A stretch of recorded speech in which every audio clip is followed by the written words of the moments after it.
He was a founding member of the rock band Dr. Feelgood and is known for his unique way of playing the guitar, picking and strumming at the same time. When he was diagnosed with terminal cancer, Wilko Johnson decided to refuse treatment and carry on doing what he does best. He's now embarked on a new album, what he calls his farewell tour. We'll speak to Wilko in just a moment. Good morning, Wilko. Morning. We're going to have a little look at you in action.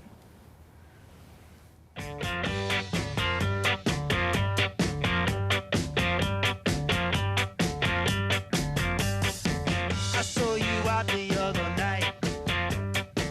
I saw somebody hold you tight. A rock set. I wondered who it could be.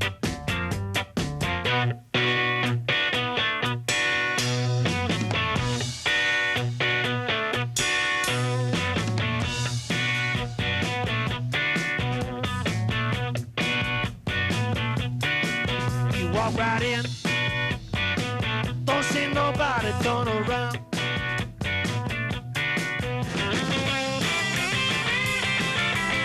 That's what we want to hear from the hook.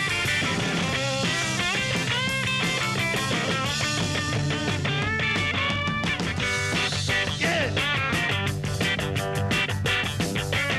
I said if you were anything, did a little hard to die up. Wilko's watching those, and now we're going back a bit, aren't we? Did we think 1975? 1975. Now, my arithmetic is very poor, but that makes it a long time ago. A long time ago. What's it like looking back at that stuff? I don't generally enjoy looking at pictures of me or reading about me or anything. It's not. It's not that it's embarrassing. It's just that. A little bit uncomfortable. Yeah. So thank you very much. Look, bring us up to speed, because some people won't know you've been ill, but you've been diagnosed with terminal cancer. Yes. So what's happening? How are you right now? Well, I'm happy to say I'm feeling very fit and fine at the moment. I received this diagnosis that I had pancreatic cancer just before Christmas, and the effect on me has been, well, not what I would have expected. When they gave me the diagnosis, it was a surprise to me, but I remained absolutely calm, not a flutter. And when I walked out of the hospital into the sunshine, suddenly I felt this elation. I just felt so alive. When everything was tingling, you know, looking around and everything in the street, everything, I think I'm alive, you know. And as I say, I'm not feeling ill. And by the time I got home, I was almost euphoric. It seemed to me that finding this out had kind of, I don't know, somehow completed my life, and I've had a good life and no cause to complain, really.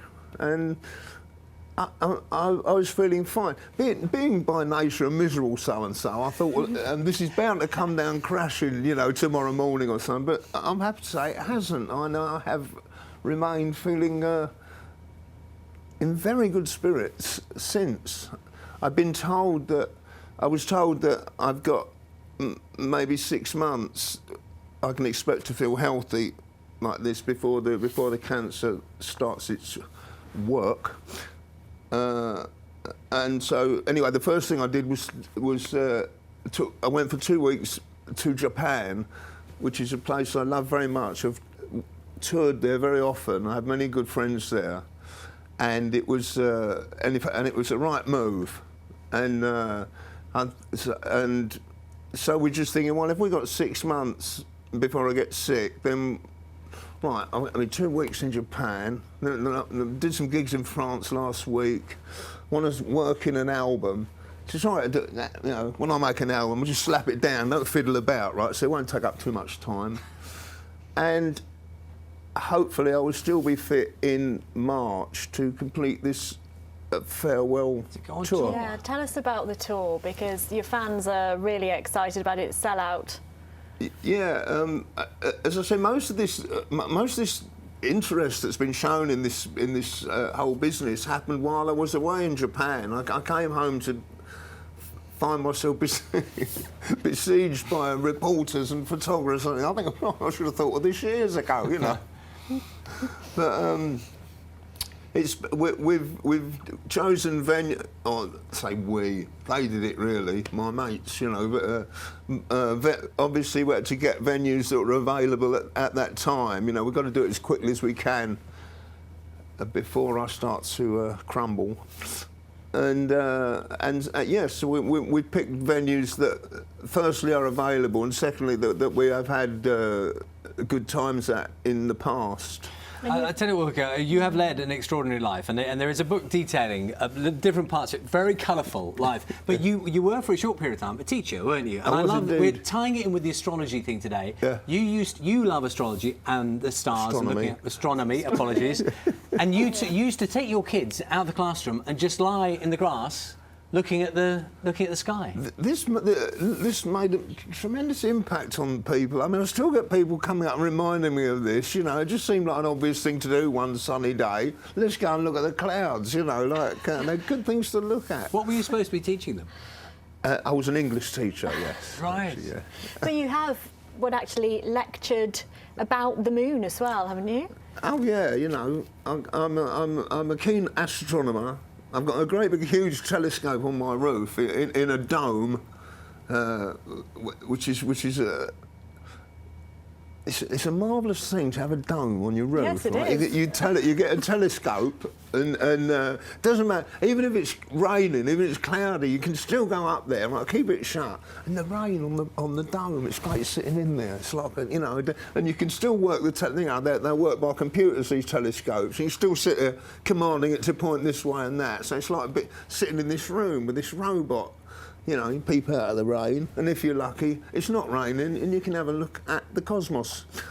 Well, Wilko, I mean, it's absolutely fascinating hearing that you're talking about things. I get the distinct impression that because of what's happening to you, that you are just sort of absolutely embracing everything that's, you know, in front of you. Is that what's going on? Yes, I think. I mean, I've started to kind of get used to it a bit now. I was almost euphoric for a week or two, you know, it just makes you feel very, very, very alive. You know, you walk on every common sight, you walk down the street, you look at a dustbin or a pussycat or something, and wow, you know, it's almost tingling. The world is almost tingling with life, and it just feels so good.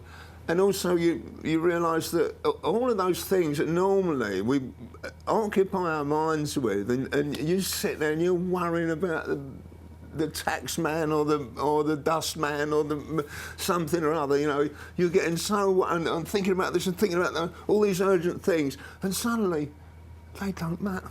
No. It doesn't matter about the future because that's not there, you know. But the past is done. There's nothing you're going to do about it now.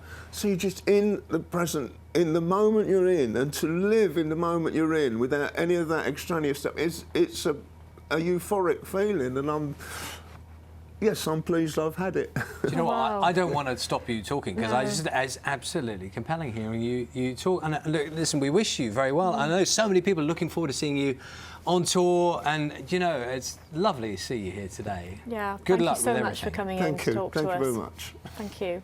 Wilko's sold out farewell tour starts on the 6th of March and it begins in London. Yeah.